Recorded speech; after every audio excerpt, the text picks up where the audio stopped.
हिंदी भाषा में बात बात पर जी लगाने की इजाज़त नहीं होती, और ना ही इसमें आप जैसे आदर्शसूचक शब्द होते हैं। अंग्रेजी भाषा को सीखने के साथ साथ आपको तहजीब सीखनी भी बहुत ज़रूरी है, क्योंकि बिना तहजीब के इंग्लिश भाषा आपके लिए बिल्कुल बेकार है। अगर किसी अंग्रेज के सामने जाकर आप बातचीत करेंगे तो वह आपको अभद्र समझेगा कि आपके अंदर कोई मैनर्स ही नहीं है, या फिर आपको उनके वहाँ के रीति रिवाज के बारे में नहीं पता। तो मैनर्स सीखने बहुत ज़रूरी हैं। तो आज की वीडियो हम सीखेंगे मैनर्स कि इंग्लिश भाषा में कैसे मैनर्स का प्रयोग किया जाता है।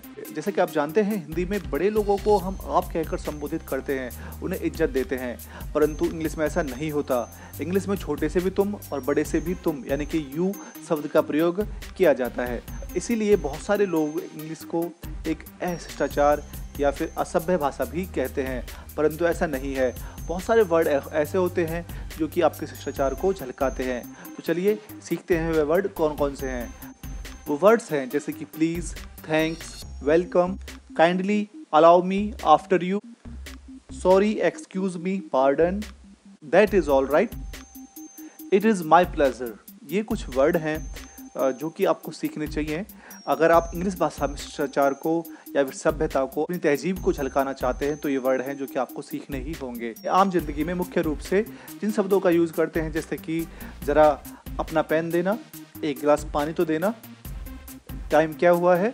अगर आपको मैं कहूँ कि आपको इन्हीं वर्ड्स को इंग्लिश में बदल के बताना है तो आप कैसे बताएंगे?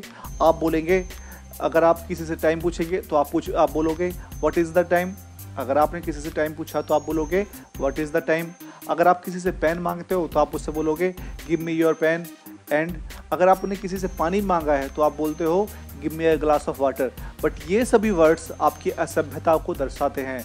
अगर आपने किसी अंग्रेज़ी के सामने इन सब वर्ड्स को बोला तो समझेंगे कि आप में तहजीब नाम की चीज़ नहीं है। तो इसीलिए आपको तहजीब सिखाने के लिए हम यहाँ पर हैं। तो अब ध्यान से सुने कि आप इन वर्ड्स को ही किस प्रकार सही तरीके से बोलेंगे। यहाँ पर अगर आप किसी से पेन मांगते हैं तो आप बोलोगे may I have your pen please. हाँ, इस बात पर ध्यान दें कि हम बोल रहे हैं पीछे प्लीज़।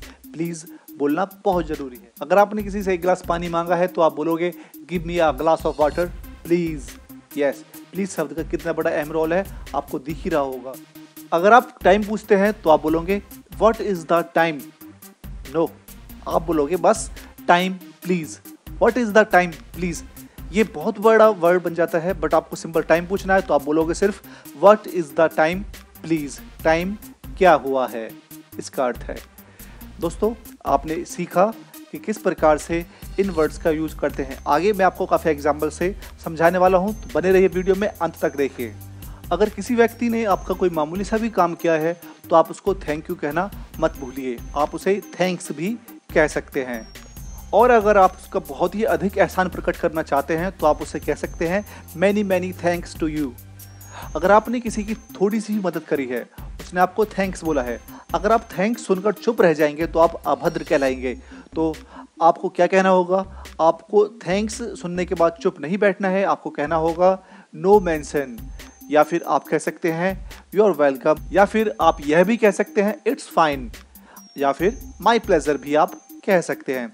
तो ये वर्ड हैं जो आपको बोलने होंगे। जब कोई भी आदमी आपकी हेल्प करता है या फिर आपसे थैंक्स कहता है तो थैंक्स सुनकर चुप ना बैठें और यह वर्ड्स उसको रिप्लाई करके आप ज़रूर बताएं। अगर आपसे किसी ने कुछ सामान मांगा है तो आप कहते हैं ले लीजिए, परंतु अंग्रेजी में इसको आप कह देंगे टेक इट, तो इसे सही नहीं माना जाएगा। आपको क्या कहना पड़ेगा? आप कहेंगे उसे येस यू आर वेलकम, आपका स्वागत है, आप ले सकते हैं, इसका अर्थ है। हाँ, जैसे कि किसी ने आपसे पेन मांगा, कैसे may I have your pen please, तो आप क्या बोलोगे? आप टेक इट में जवाब नहीं दोगे, आप उससे बोलोगे येस यू आर वेलकम, आपका स्वागत है, आप ले सकते हैं। वो समझ जाएगा और वो पेन को ले लेगा। अच्छा दोस्तों, ये था हमारा चैप्टर नंबर 2। चैप्टर 3 शुरू करेंगे कल। अच्छा दोस्तों, अब मिलेंगे आपसे अपनी अगली वीडियो में।